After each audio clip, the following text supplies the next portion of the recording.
it's Chris Eads, and on the line is Wootini here with another Gay Gamer video podcast. A quick movie review. I went to see The Fabelmans, the new Steven Spielberg film about his life and childhood. And I don't know if it's because of the glowing reviews that it was getting and stuff, but I expected that I would like it a lot more than I actually did, unfortunately. It's beautifully shot, there's great performances, but there's individual scenes that are like super powerful and emotional, but it doesn't work as a whole for me. It didn't work as a whole for me. It just didn't. I don't know if it's because he's trying to cover like childhood to adult, like it's a big span of time that he could only hit highlights. And by doing so, there wasn't like enough momentum, and like there was no follow-up on certain scenes and whatever. And so it just sort of, individually the scenes can work really well, but as part of a larger whole, not so much. There's a scene at the end with this emotional scene that he has with his oldest sister, he's the oldest kid. So, and it just, the emotions just don't land because that girl has never been a real character throughout the entire film. So when they try to have this emotional moment, it just didn't land for me. It's fine. You could totally wait for it to show up on Peacock in a couple of months, because that's what's going to happen. The time between theatrical and home release is like non-existent now. I went to go see it in the movies because I like to see things in the movies. It's not necessarily a big screen movie, but it's a movie about someone who loves making movies, so that felt appropriate to see in a movie theater. You can wait for Peacock. As for games, last episode was super long because I had a lot to talk about, and I had so much to talk about that I actually completely forgot about another game that I tried. After finishing God of War, that was right when Sky Children of the Light was released on PlayStation. So I said, let me give that a shot. It's free to play, whatever. It's by the makers of Journey, and it does feel very Journey-esque. It has a very similar feel to it. You're like this little caped child who slides and runs and flies around, and you're supposed to unlock these, you find these spirits, and then you light them with your candle, and then they're filled with the light, and then they show you some figments of their life story, and then they fly off to be happy. So you're like freeing spirits around this world. But it's like Journey. It's a very vague story. It's more like just the feel of it. But unlike Journey, I couldn't get into the feel of Sky because it's also a multiplayer game. And that just, it was very weird because it's a multiplayer game. You have all these emotes and you can customize your character and whatever, but you can't really communicate with people. You can sit on a bench and chat with them, but like, that's it. So like, they're just kind of in the way. So there's all these like little grayed out keep children running around in the same place that you are, and it was very crowded, and it was very distracting and annoying. And you sometimes need them though, because there was like a door that I couldn't open because I needed somebody else to light the other. You had to light each side with your candles to make the door open, and you can't communicate, so you can't go 1, 2, 3 now. You just have to keep mashing the button until you get the timing right, and then the door will open, and it was not great. And worse still, I mean, the multiplayer distraction is not great, but actually flying around, I found the controls to be like super irritating. And I was very surprised to find that this was actually a mobile game that has been out for years. And I'm like, how do you play this on your phone with touchscreen controls? Like, I can barely fly around with actual joysticks. I'm like, eesh. So I'm like, if you're making a game about flying around, you should probably make flying like super awesome and fun, but it wasn't. So I literally played it that one time, and I've never gone back to it. But it's free to play. Like, they make their money. You can buy like all the customization crap for your character. You can spend real money on that, which I never spend real money in games ever. So I have never gone back to it. I don't know if I ever will. Oh well. But it was free, so no skin off my teeth.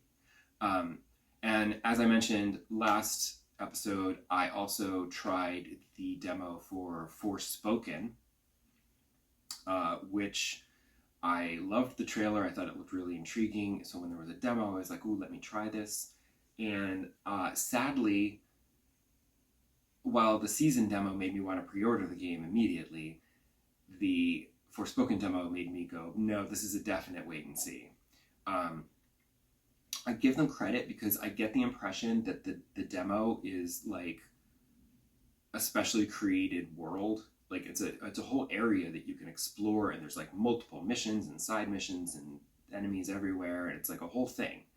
And it's not the beginning of the game or a section of the game. I think they created this special for a demo so you can just do what you want in this open world area and tool around and try things, which is cool.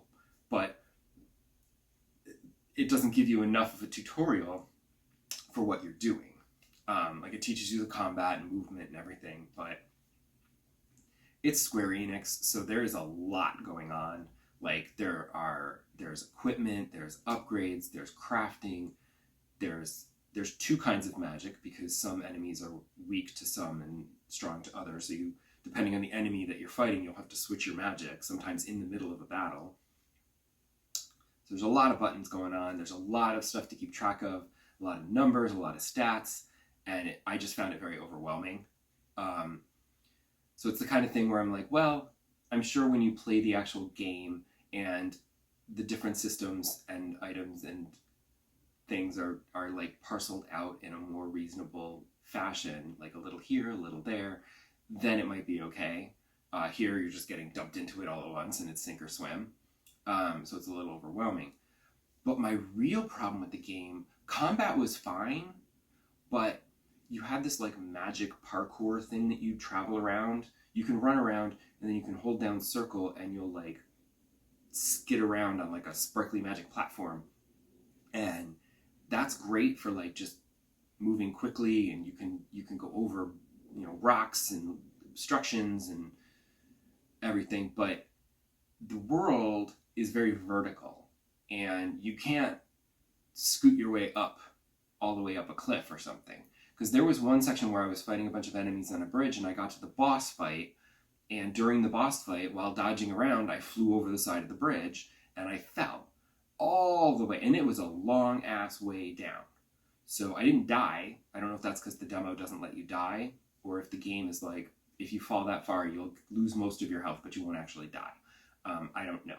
But I didn't die. But then I had to work my way back up, and I couldn't just scoot back up the bridge. I had to go over, and then I couldn't even scoot my way up cliffs. I had to go way out of my way so that the cliff wasn't too high so that I could actually get up sections of cliff and then work my way back over to the bridge and then back across the bridge to try to fight this boss again. And then this time I was much more careful to not go over the side of the bridge because I did not want to have to do that again because that sucked. There's a lot of verticality to the world, and that's just super frustrating. So like actually getting around, I found the parkouring like really not great. So that wasn't cool. So that frustrated me. So that's something where I'm like, no, that's a wait and see, get it on sale maybe if the reviews are good. No. But I need something to keep me busy until season comes out on January 31st. And I've broken one of my own rules, and I am now replaying Mass Effect because the Mass Effect Legendary Edition is free on PlayStation Plus now. So I downloaded that, and I don't normally like to replay games that I've already played because there's so many new games to play. But I really loved Mass Effect, and to have the Legendary Edition free to play, I was like, I can't resist it. You know, it's such a good game, and I'm like, I want to play it again. And I'm trying. I decided that I would play it. I'd try to mix it up a little, and this time I would play as a male shepherd. Because the first time I played Mass Effect, I tried to make a character that looked like me and got really frustrated because I couldn't, because there's way too many options, and then you end up making something that looks misshapen and horrifying. And I ended up playing as a female shepherd, which ended up being good because, as I read at the time, the female shepherd Jennifer Hale's voice acting was much better than the male shepherd's voice acting. And now, having played as the male shepherd for a while, I'm like, yes, this is a true fact.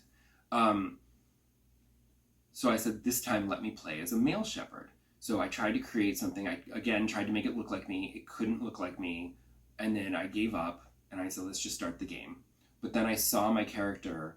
It looked okay in the character selection screen creation, but once it was in-game, the in-game model of that face was just, I was like, no, I can't play this game. I can't play 40 hours with this, looking at this face. No, unacceptable. The same thing happened to me, you might recall, back when I played Dragon Age Inquisition. I started the game and was like, oh god, no, that's hideous. And I had to quit out and go back into it and start a new game with the character creation and be like, okay, here we go. And so I made another face, and this time he's still not great. His mouth is a little too big for me, but whatever, it's fine. It doesn't look as inhuman, so I'm going with it. I'm also trying to play as a renegade, which is a little difficult because my natural inclination is to be the hero and do the right thing and be a nice guy, because that's me. But I'm trying to be a bit more of a, hard ass and a dick. But it's coming out a little difficult because I still keep getting Paragon points every so often because, I can't not save the colony on Pharos. I'm going to help them, and then I get points, and I'm like, oh well. But I'm still trying to choose the renegade dialogue options and be kind of a jerk if I can. Not that it matters, because Mass Effect came out 15 years ago, and my memory being as crap as it is, I don't remember the majority. 90% of this game is going to be new to me. I remember little bits and pieces, major big moments and such. So the majority of this game, I'm just I don't remember this. I don't remember that. So I could play it as a female shepherd and make all the same choices, and I wouldn't even realize I was doing it because I wouldn't remember any of it. And it would all be new to me. But I'm hoping that this will last me till January 31st, not too much further. Hopefully I'll be able to get through it a little faster because I'm not doing, I'm not scanning every planet, I'm not reading every codex entry, which I did the first time around because, they went to the trouble to write all this, I should go to the trouble to read it. And I also wanted to understand the world better and everything, and it's very helpful. But now I'm it's fine, I can skim over this stuff. Whatever, it's okay. So hopefully I can get through it a little bit faster this time around. And then I can play Season, and then I can maybe go play Mass Effect 2 or something else, and I can use Mass Effect 2 and 3 as interim games between new releases. We shall see. Although I should also get around to playing Shenmue 3 at some point, because that one I actually paid money for. That wasn't free with PlayStation Plus. I only paid $4 for it, but I should still probably play it at some point, because I did actually spend money, as little as it was. But so that's it for now. I'm going to call it quits on this one, and I'll see you back here after the holidays. Bye!